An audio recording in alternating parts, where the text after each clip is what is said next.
म्हणजे मग टार्गेट कशी परिस्थिती असो, नाही का, असं टार्गेट करा. मग आपली गाडी भाड्यानं गेली, नाही गेली 2 महिने भाडी 2 महिने, 2 महिने ठेवायचं माइंडमध्ये. 2 महिने आपली गाडी भाड्यानं गेलीही नाही, तरी आपण मंथली ई-एम-आय भरू शकतो.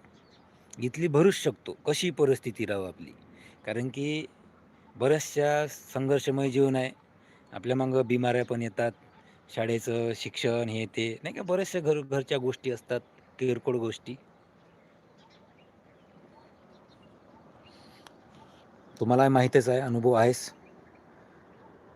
तर टार्गेट ठरवायचं आपण इथली ई-एम-आय भरू शकतो.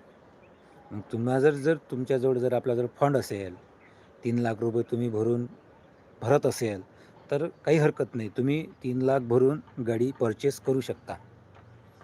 आणा भाऊ घेऊन टाका. तुमची इच्छा आहे, तुमचा फोकस तिकडे आहे.